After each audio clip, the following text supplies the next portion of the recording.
Baada ya United kushindwa kumpata Sandro Tonali kutoka Newcastle, Matheus Fernandes kushindwa kumpata Tchouaméni anayesalia kwenye klabu ya Real Madrid na kuvunjika kwa dili ya Brazil Ederson ambaye amefeli vipimo vya afya, sasa macho na masikio ya mashabiki wa Manchester yanaelekea kwenye jina moja muhimu, moja kati ya majina ambayo yamekuwa yanatajwa sana, ya kiungo ambaye kwa wakati huu anafanya vizuri sana. Jina hili sio jina geni kwa mashabiki wa Manchester, ni jina ambalo limerejea tena kuzungumzwa kwa nguvu kubwa. Huyu si mwingine ni Emmanuel Boris Kone, maarufu kama Manu Kone, kiungo kutoka pale AC Roma ya Italia, ambaye Manchester walikuwa wanamfuatilia tangu alipokuwa Borussia Mönchengladbach ya kule nchini Ujerumani. Lakini swali ni kwa nini baada ya miaka yote hii jina lake linarejea tena?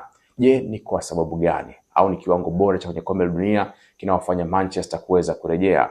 Au kuna jambo gani linaendelea katika swala zima la usajili? Tutaangazia vitu vyote muhimu vinavyohusu Manu Kone na usajili wake kuelekea Manchester, haswa baada ya kuvunjika kwa dili ya Ederson. United hawajaanza kumfuatilia Manu Kone leo, walikuwa wanamtaka tangu alipokuwa Borussia Mönchengladbach ya kule nchini Ujerumani, na baadaye alipohamia AC Roma tetesi ziendelea, lakini hazikufika hatua yoyote mazungumzo rasmi. Lakini safari hii mazingira ni tofauti sana. Kone ameonyesha kiwango bora, kiwango kizuri akiwa na timu ya taifa ya Ufaransa The Blues, jambo ambalo limerudisha jina lake kwenye rada za Manchester, wakati huu ambao Manchester wanahitaji kwa hali na mali kupata kiungo kuja kuisaidia timu na kuiboresha timu.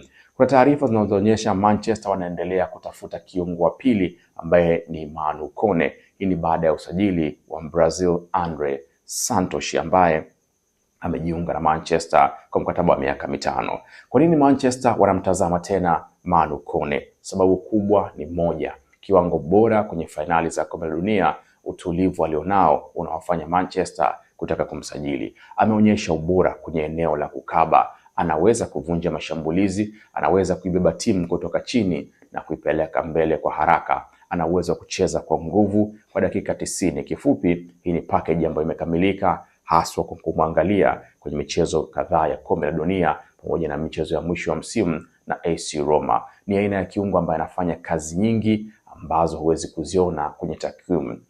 Ni aina ya kiungo ambaye anafanya kazi nyingi ambaye huwezi kuziona kwenye takwimu. Lakini swali litakuwa, je, anafaa katika mfumo wa Michael Carrick? Hapa ndipo mjadala unaanza. Andre Santos ni kiungo ambaye amejijenga kushambulia zaidi, lakini kwa Manu Kone, yeye ni mchezaji ambaye anafanya kazi zote chafu ambazo zitaisaidia safu ya ulinzi na kusaidia kwenda kupeleka mipira mbele. Ana uwezo wa kuzuia mashambulizi kwa uzuri na anajua namna ya kuwalinda mabeki, na bila shaka huyu ni kiungo ambaye Michael Carrick atakuwa anahitaji kwenye safu yake ya kiungo ili kuweza kutengeneza uimara na uwiano kati ya ushambuliaji na safu ya ulinzi, wakati ambako Casemiro amekwisha kuondoka. Tunahitaji mchezaji ambaye ana ubora wa kuzuia na kuilinda safu ya ulinzi. AC Roma kwa sasa wako chini ya pressure kubwa, sababu inawafanya hivi ni ile jambo ambalo la wao kuadhibiwa na UEFA kwa masuala ya kifedha, jambo ambalo linawafanya kuwa tayari kuuza baadhi ya nyota wao ili kupata fedha. Sasa hili linaongeza imani kwamba Kone huenda akaondoka AC Roma wakati ambako Manchester unamhitaji Kone kuweza kumpata, huku kikitarajiwa kusubiri kuona ni nini itakuwa mazungumzo kati ya AC Roma upande wa Manchester na Manu Kone. Wanasema maslahi binafsi kwa Manu Kone inaweza kuwa sio tatizo. Inatarajiwa kuwa bei inayotajwa ni kiasi cha karibu inakaribia paundi milioni 43 mpaka paundi milioni 50 inaweza kumruhusu Manu Kone kuweza kuondoka AC Roma. Hiyo ni bei ambayo kiuhalisia Manchester wanaweza kuimudu vizuri, hasa ikizingatiwa kwamba wanataka kuongeza kiungo mwingine baada ya kumkosa Ederson, wakati huu ambako dirisha bado liko wazi, ili kuweza kujua nani anakuja kuwa kiungo wa tatu, kwa sababu kuna kiungo wa tatu anahitajika kuja kuziba pengo la Ugarte ambaye ameumia. Lakini kuna wasiwasi mmoja, kilichomfelisha Ederson pia kinaweza kuwa changamoto. Kumekuwa na rekodi ya majeraha ya mara kwa mara. Msimu uliopita alikosa mechi kadhaa kutokana na matatizo ya misuli, lakini kwenye kombe la dunia Manu Kone ameonekana mwenye nguvu, imara na mwenye utimamu haswa katika dakika zote ambazo amepata nafasi ya kucheza. Hii ndio maana thamani yake pia inaweza kupanda siku mpaka ya siku na kuwafanya Manchester angalau kulipa zaidi ya hiyo paundi milioni 50 inayotajwa.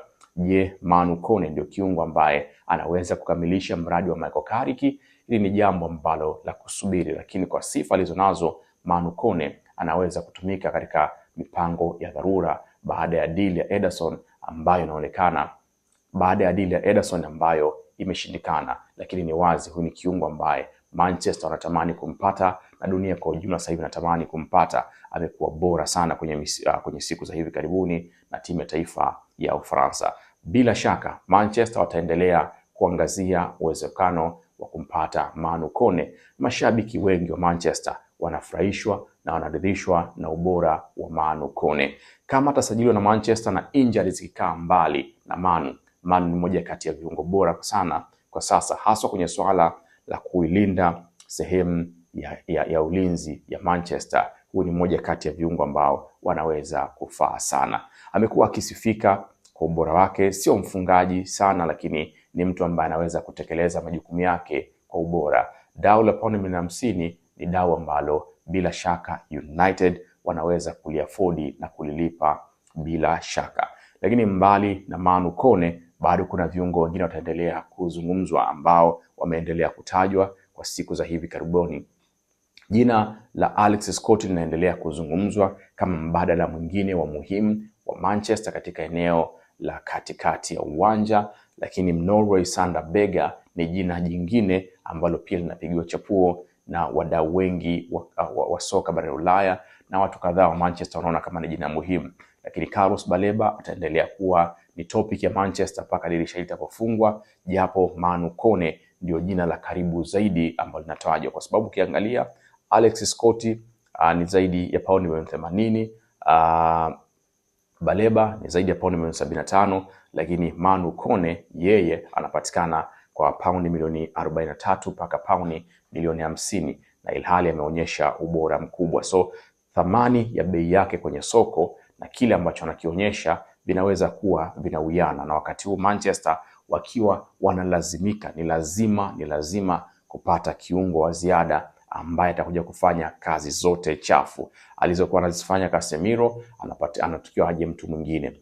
Bwana mdogo Andre Santos, yeye si wale watu ambao wanaweza kufanya kazi chafu nyingi. Yeye ni mtu ambaye yuko zaidi kwenye swala la kiungo mshambuliaji. Hivyo Manchester watakuwa bado wana shughuli pevu kuhakikisha wanampata Manu Kone.